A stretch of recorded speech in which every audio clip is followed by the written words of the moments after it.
Hello, everybody, and welcome to Commodity Culture, where our goal is to make you a better investor in the commodities space. My name is Jesse Day. Before we dive in, standard disclaimer, nothing here is investment advice. Do your own due diligence. We bring you the information, you do the research. And today's guest is the CEO of Myriad Uranium, a uranium exploration company with an earnable 75% interest in the Copper Mountain Uranium Project in Wyoming, USA. It's Thomas Lamb. Great to have you back on the show. Thanks, Jesse. Good to see you. Good to see you as well. A lot has changed since we last spoke, both when it comes to the uranium landscape and when it comes to Myriad Uranium. I want to touch on Niger in a moment because that's kind of a hot story currently in the uranium industry. But first, I want to know what the main themes and trends you're currently watching in the uranium space are that you think more investors should be paying attention to. Yeah, so I'll skip over the main ones that actually I think you have a pretty expert audience and subscriber base. Supply, demand, supply deficit, reactors being built, not enough production, and not for the foreseeable future. Everybody understands, most people really understand that. So I think, the big move in the price will come. So we can talk about that a bit later. But there are two main things that I am focused on personally. The first is the determination in the United States, and it's bipartisan, to repatriate uranium production and the other aspects of the parts of the fuel cycle to the United States. A couple of years ago, the US produced about 200,000 pounds of uranium every year and consumed, we call it 50 million pounds. So it had to import the rest. And now with geopolitics, energy security, all the other issues people are familiar with, the US is really determined, again, bipartisan, to get all of that back into the United States. So it's going to be a powerful effect. It's already started. I'm really focused on that. I feel it. We're involved. We talk to politicians. We kind of, if those of us in the sector, we know what's going on. We can feel the pulse. And so the U.S. is very exciting. Of course, the epicenter is Wyoming, and we are in the center of Wyoming, so it's perfect. We're right where we want to be. Other states are important too, New Mexico, et cetera, Utah. But that's number one. Repatriation, and so tax credits, laws are changing, money is being allocated. The second thing is Kazakhstan. So beyond their acid problems and production questions, I really, I have a close connection with the former Soviet Union and worked and lived there, and I understand it reasonably well. And there's something going on behind the scenes in Kazakhstan with Kazatomprom and the Russian, in my view, Russian security services, Siloviki, and then to a lesser extent, China. I think there's a squeeze happening, and the Russian people, government and security services, integrating themselves in Kazatomprom. This is an important development. Of course, they've got in. Is it called Budonovskoye? I can't remember the name of the deposit that produces 10% of the world's uranium, but Russia, pardon me. Russia has stepped in and acquired a big chunk of it. And over the past couple of years, senior management of Kazatomprom have been, I would say, defenestrated. Of course, the disclosure says left for personal reasons, but this is, I think, two CEOs, CFO, COO, chief commercial officer, and then others. And when that's happening, something's going on, especially if you're very familiar with that sphere. So you have Kazakhstan getting squeezed, one side Russia, the other side China. China, of course, massive demand growth. They're building a physical stockpile just on the other side of the border in China. I see things getting a lot more interesting in Kazakhstan, not just from they're short on acid, and they're depleting some of their deposits. There's more to it. There's geopolitics, there's strategy. So those are the two things. And those are both very, very interesting, very exciting for those of us doing business in the United States in the uranium sector, because American government full of very smart people who understand this, what's going on. And so money and laws, et cetera, it's all going to be focused in the United States. Those are the two things that I think are very interesting. Your viewers, especially the Kazakhstan issue, 40% of the world's production. There's more going on there than I think people realize, and it's Russia and to a lesser extent China squeeze that I see.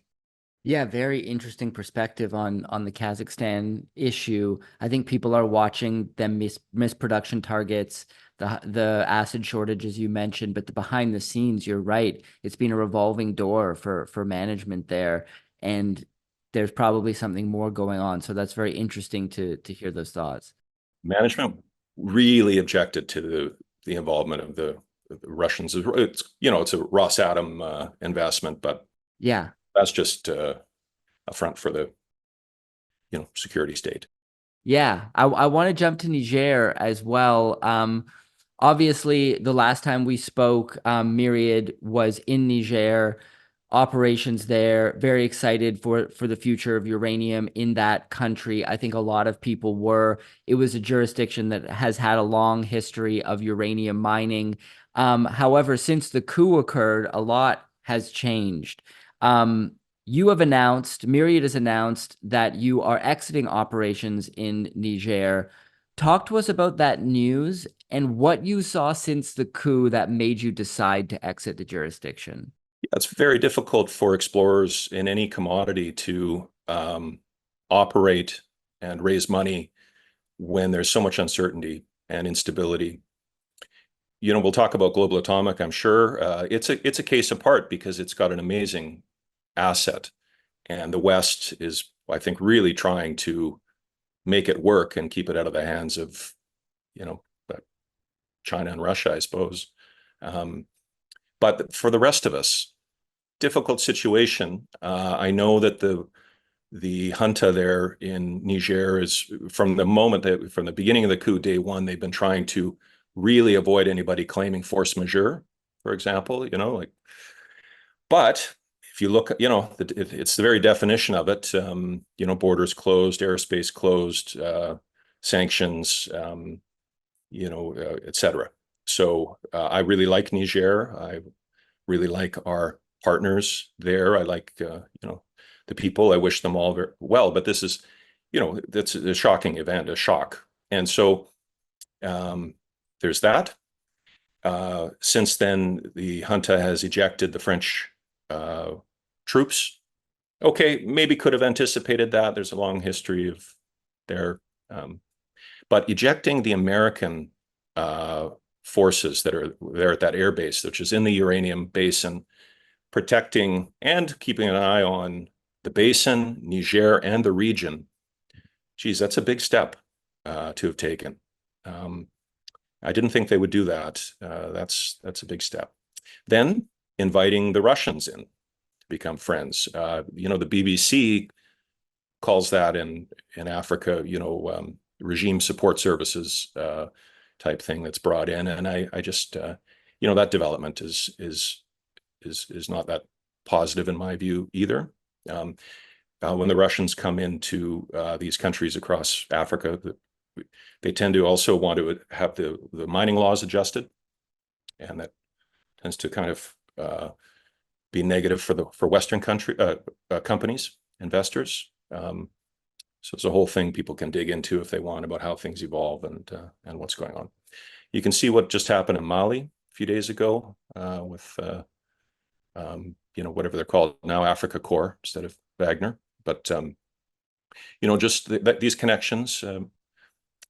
It's lots of things together. So those are important. But fundamentally, when things are unstable, difficult to operate or impossible and raise money. But again, Global Atomic is separate, and maybe we'll get into that. But it's got a tremendous, amazing project and lots of support, and they're far advanced. I'll also mention, when you see things like GoviEx and Orano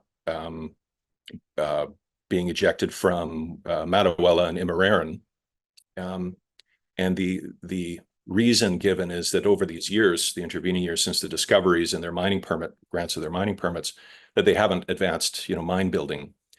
Well, I have a view on that. And I think, but uranium price $30 or lower over all those years when the cost to extract is $70, $80. No, you don't build a mine. Nobody would. So to be upset at them for not building a mine when you're not only going to not make money, you're going to lose buckets of money. That just doesn't.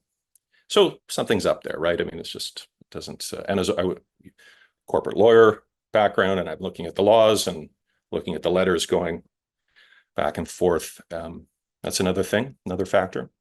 But again, I wish the country well. I wish and the people best of luck, and I hope that things get straightened out and stabilized, and I'm very hopeful, and I'm very optimistic for Global Atomic. Yeah, everything you've outlined there makes a lot of sense. I would like to maybe touch on Global Atomic for a moment here, and just how you see that jurisdiction. Has this become a country that is now uninvestable due to the behavior of the government? Because as you mentioned, revoking GovEx's license and ejecting Orano due to the fact that they haven't been mining when it wasn't economically viable to do so seems like a very illogical perspective from the government there. So even though Global Atomic, for example, has advanced their project by quite a bit and has an incredible resource there, economics look fantastic.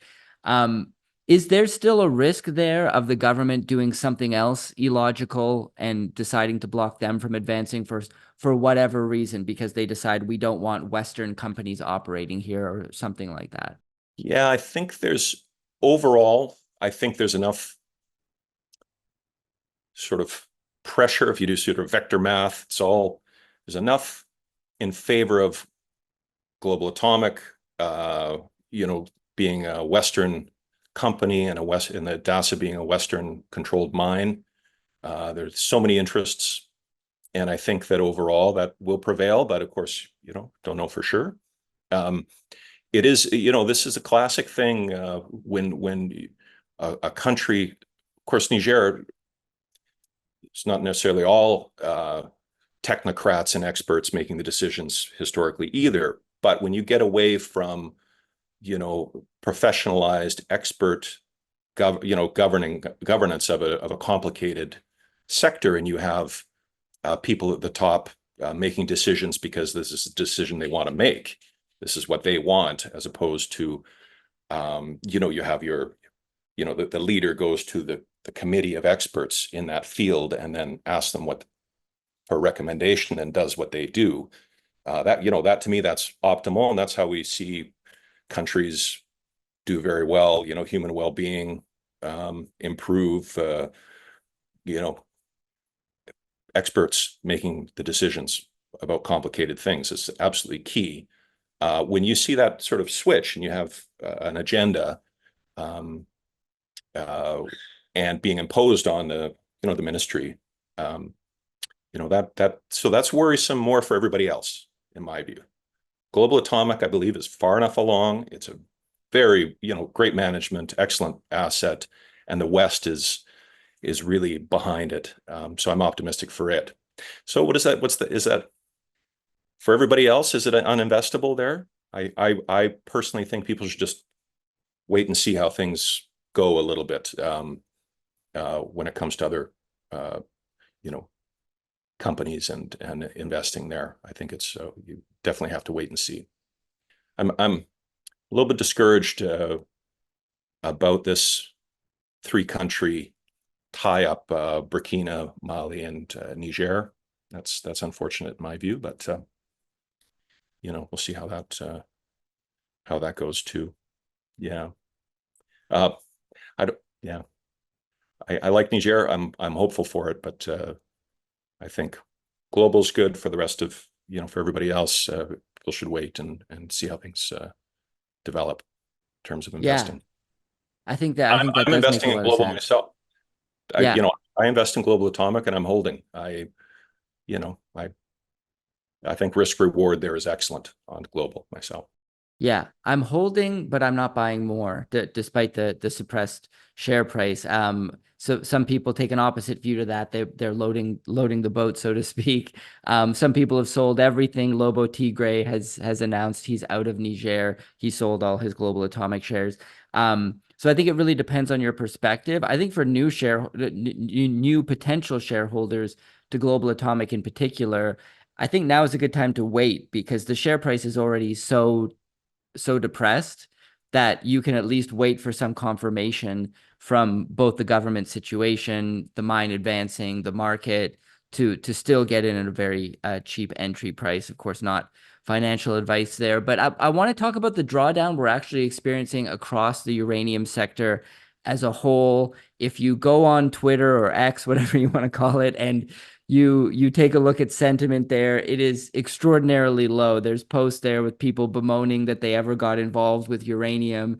Why isn't it doing what it's supposed to do? Where are all the experts? Why don't they tell us they're wrong? And all of these types of things. I think people are focusing on a very narrow time window and not considering those people who started investing in 2016, up until now have done very well. I started investing in uranium in early 2021. And aside from Global Atomic and Energy Fuels, my whole portfolio is up 40 to 90%. So I think company selection also matters, which a lot of people don't always keep in mind. People get excited. They tend to allocate most of their capital to kind of bets they think will 10x or more instead of focusing on the fundamentals. I'm wondering what your thoughts are on this current correction in the uranium market. Is this a buy the dip moment for people who've done their homework? Is this a time where maybe some caution is warranted? What are your thoughts?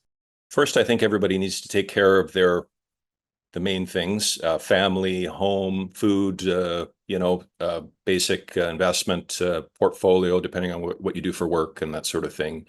But some portion of your extra money should be allocated to uranium. There's no question, because the fundamentals are they are clear as day that there is it's not like copper, uranium, where, for example, these copper mines, you can expand to include marginal, parts of a deposit that, price will kind of go up, and you can mine more of the copper that's where the grades are lower, et cetera. Uranium, where is this uranium going to come from?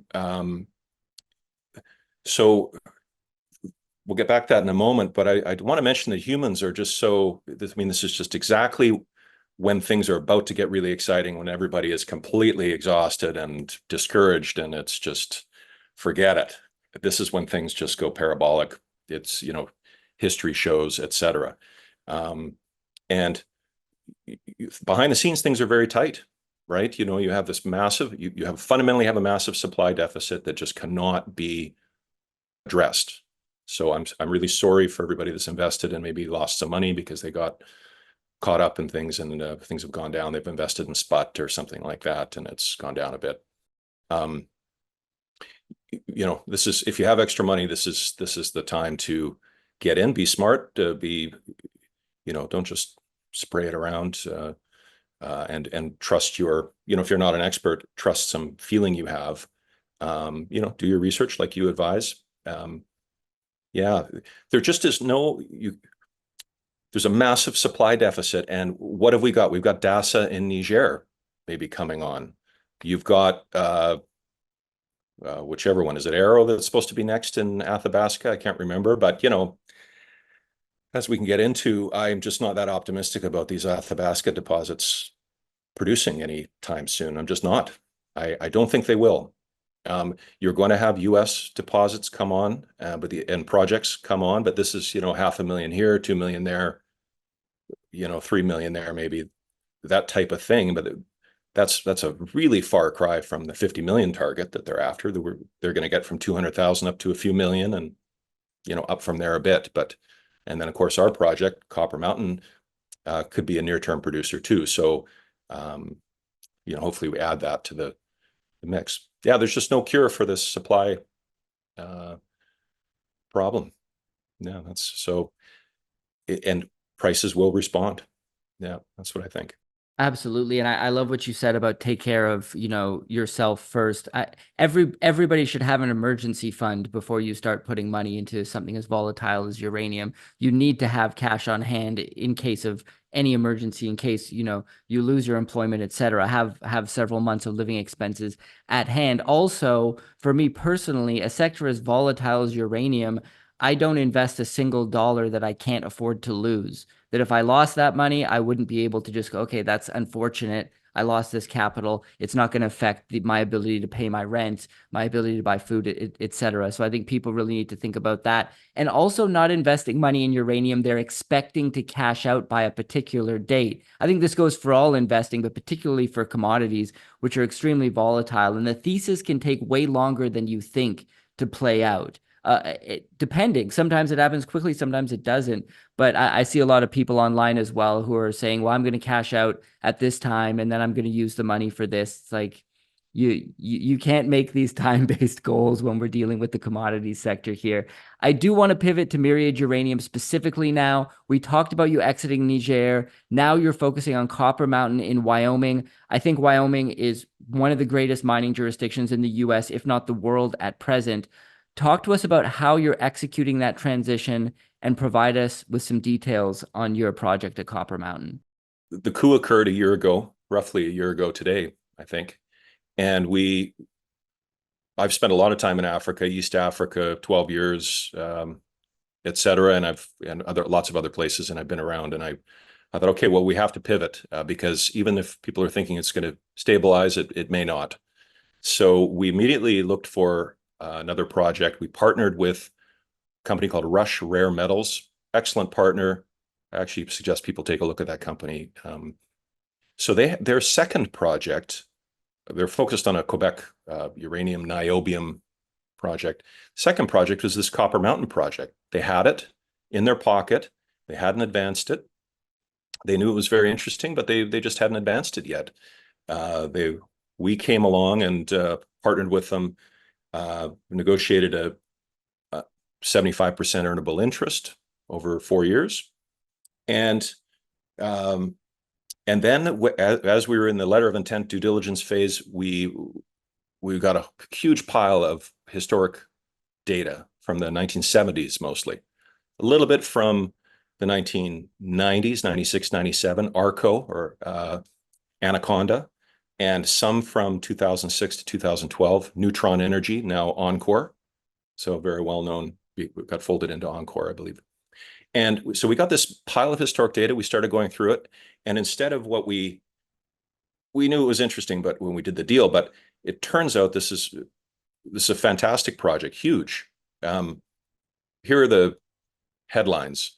2,000 historic drill holes. We didn't know this going into the deal. In fact, we didn't know many of these bullet points. 2,000 drill holes, 117 million in today's dollars spent by not just any company, but Union Pacific Railway, its subsidiary at the time, Rocky Mountain Energy. They discovered 7 uranium deposits, lots of prospects. And we found out there were at least 3 significant historic mines in our project area. One called the Bonanza Mine produced 780,000 pounds at 1.3%. That's pretty massive. Arrowhead Mine in the very center of our deposit, 500,000 pounds at 0.15. These are all Cold War era, 50s and 60s era uranium mines. And with what we hear from the people who worked there, a lot more uranium left in the Arrowhead Mine. That's what they say. And then Union Pacific had a mine plan. They developed a mine plan, 6-pit mine plan, conventional uranium mine plan. We've discovered this in the data, and it's all been revealed. They estimated for their mine plan purposes resource of 15 to 30 million pounds. That's just in this focused area. Does not include the historic mines that I mentioned or the prospects, of which there are a lot, which they, based on this 2,000 boreholes, they estimate, for example, have one area we acquired up to 10 million pounds, just half a kilometer from our main area, called Midnight Knob, another prospect with, they think, 500,000 pound starter with a big upside and 0.15. Anyway, it's turned out to be an extraordinarily exciting project. They estimated, Union Pacific estimated, again, based on the 2,000 holes, up existing resources plus targets at the project, 65 million pounds or more. And that is, would make it one of the biggest projects in Wyoming. So Neutron Energy came along in 2006 and acquired some of the Copper Mountain area. And the other main company that was there was Strathmore at our project. And they had half of the main pit that Union Pacific had in mind. So there's a bit of history. Neither of them advanced the project very far because they wanted each other's areas at the time, and they couldn't get them. And then prices dropped, and Fukushima hit, and 10 years of darkness ensued. But we have their internal, especially Neutron, we have their internal memoranda, their research reports regarding Copper Mountain, and it's very exciting. I don't think I've read this out loud to anybody, but I think it's okay to. This is a Neutron. I'll just read a quote here from Neutron Energy talking about Copper Mountain. And I better put on my glasses, unfortunately. I'm now 50. Neutron Energy, approximately 2008. Again, now Encore. This is their data review. There's a memo, cover memo about their review of the data, Copper Mountain data, which we have some of, but they had more. And we're trying to get all that they had, but it hasn't been, haven't gotten it all. Neutron, fieldwork and evaluations of the data have established that there is a very large resource of uranium at Copper Mountain, perhaps as much as several 100 million pounds. The memo also says, this is internal, at the time Copper Mountain was put on the fast track, this is Union Pacific, planning a mine, etc. This is 1978, 79, drilling, 2,000 holes. All the uranium that would be produced was proposed to be used in the Southern California Edison reactors, which were being built. Unfortunately, you had 3 Mile Island in 1979, right? That just really, the U.S. sector melted away after that. But that was going on with our project, Copper Mountain. Big historic resource, massive upside. Neutron Energy internally assessed this. I don't have the quote for you, but there are other management reports basically said we need to get Strathmore's half of the Canning deposit, which is the main pit that Union Pacific had planned that's in our area. We have to get that other half, and then we're going to advance. And but they never got it. Fukushima, prices dropped, etc. But we have this project. We discovered all this after we did the deal, and or quite a bit of it after we did the deal. Very exciting. People don't. So we're a small junior with a $13 million market cap, and people do not realize what we've got and where we're going. We're incredibly high torque, and this is why we announced a little while ago we're raising $5 million. The first tranche we closed because we wanted to grab the money to spend. We got drilling coming up. Our investors are now very sophisticated. They've done a deep dive.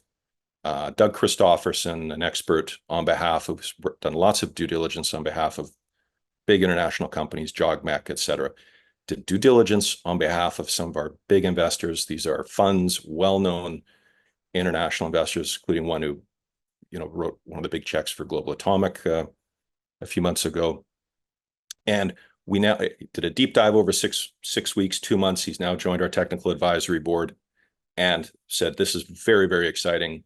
And we now have funds. We have big investors people can see now if they want that are writing big checks, even though we're a small company. So they see the torque that we're going to be able to generate, we think. And yeah, that's Copper Mountain. Very, very, very interesting. Yeah, very interesting historic overview. A lot to work with there. What are the plans moving forward? You mentioned the financing.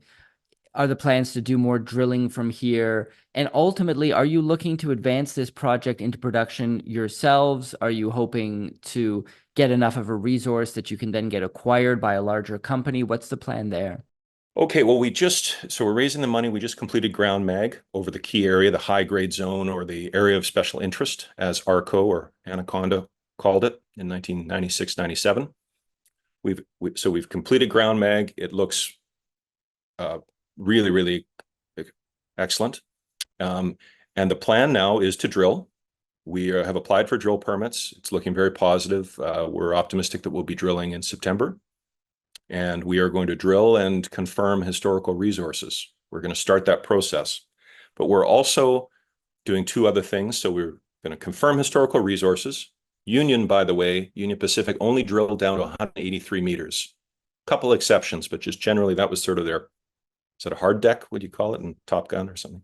So that they would never drill deeper than that because they were looking for these horizontal lying low to medium grade pods of uranium. But what we've discovered since, and what ARCO, Anaconda, Neutron, Strathmore, others, is that actually the high grade sits in these near vertical faults that run along the, and we're going to, Union missed them generally because they were drilling vertical holes.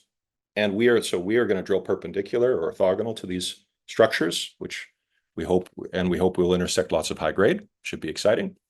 We are going to also go deeper. Again, geophysics and our thinking, et cetera, suggests that the uranium continues down and may even concentrate and expand at depth. So we're going to investigate that.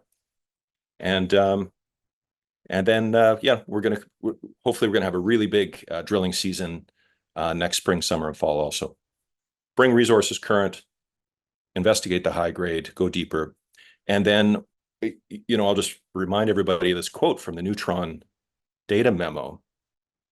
The thinking is there's a lot more uranium in different forms, in different deposit types there. So we have a huge exploration upside. In terms of how this is all going to go, there's going to be a ton of M&A in the sector. I think that we're a bit like an oil company in a way. The reserves are in the ground, the oil's in the ground. In our case, and 43-101 disclaimer, historical, et cetera, everybody gets that. These are historical numbers, but this is Union Pacific, 2,000 boreholes, estimating a huge uranium resource at Copper Mountain. So the uranium is there, insert 43-101 disclaimer. But so there's going to be M&A. It is a near-term producer. It has potential to be a near-term producer because it's conventional mining. So Union Pacific had planned a conventional uranium mine, and that looks like it does not require milling. So you maybe there's a crushing circuit, and then you put it on a pad and you leach it. Union was getting 90% plus recoveries in their column leach tests and other tests. So it's a simple near surface uranium deposit, and it's big.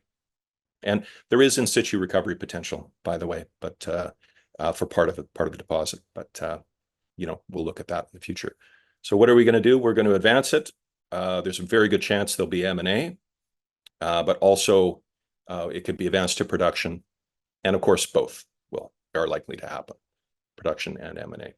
I am in this, and this is one of these treats as management. The situation is that it's one of these only comes along maybe for a lot of people never in their career, where you have opportunity to make your investors a huge amount of money. And that is just a sincere joy as management, that you just feel it. You have a really good chance of making everybody a ton of money on this. And so it's a very high torque project. We're really excited. Well, insiders management hold 24% of the shares outstanding in Myriad Uranium. So obviously you're also betting on this becoming a success. How were those shares acquired? Are there plans to buy more as the project moves forward? Yeah, I think the insiders are into it. Our Niger partners hold a big chunk, and that's as a result of, they kickstarted the company with the projects in Niger. that, they're very good projects. So, somebody someday will advance those. So our Niger partners, our insiders, I am obviously an insider. I just wrote another check for $100,000 a few weeks ago, probably in for $400,000 so far, all at 20 cents or higher. I haven't been CEO the whole time, by the way. I joined after the Niger deal was done. We have Stephen Dattel's Regent, who wrote a check for $1 million also several weeks ago. People can see that on the insider report, so I'm not speaking out of school. And then we have other, management that invests. We also behind, just under the threshold, 10% threshold, we have funds, sophisticated groups, and the heads of some funds, Toronto and East Coast US, that have invested. But of course, they're not noted as insiders, not yet. No, I think we're going to do well, and insiders are going to keep investing. I will.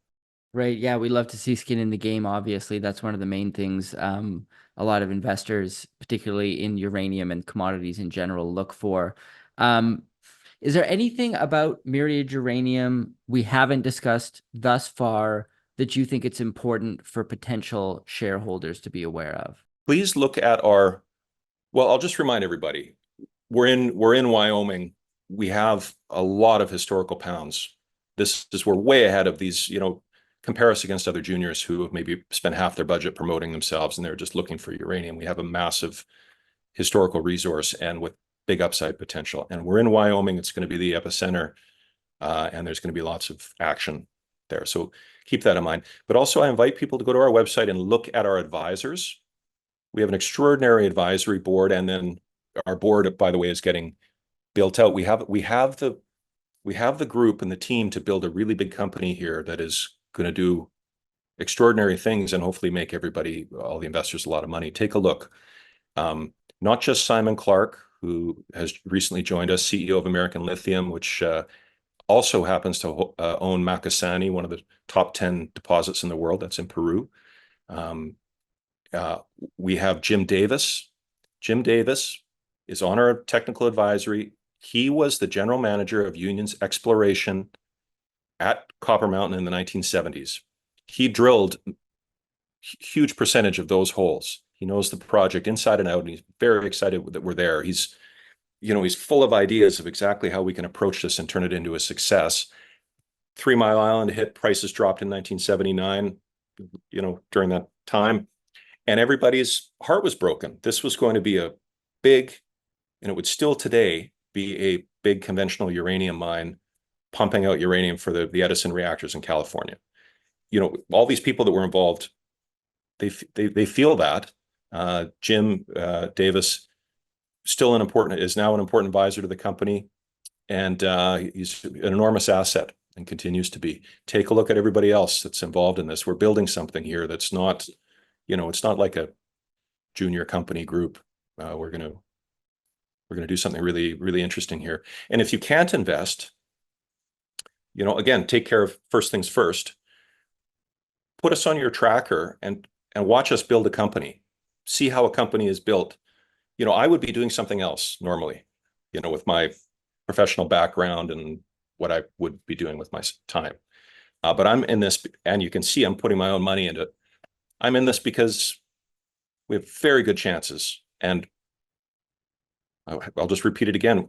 The best thing is that we have really good chance of making all the investors, a lot of money. And that is the most fun that if you have the right attitude as management, that is the most fun you can have. It's like we're gonna do right by all these investors. Very exciting. So that's I'll leave everybody with that. Fantastic. Well, thank you so much, Thomas, for joining us today. I will put links in the description to the Myriad Uranium website, as well as social media for people who want to follow along there. Looking very forward to keeping up with the company, and thank you so much for coming on and sharing all your knowledge with the audience. It's a pleasure, Jesse. I look forward to the next time. Commodity Culture is a series on commodities and natural resources. If you would like to see more, be sure to subscribe and hit the bell notification so you're always up to date with the latest episodes.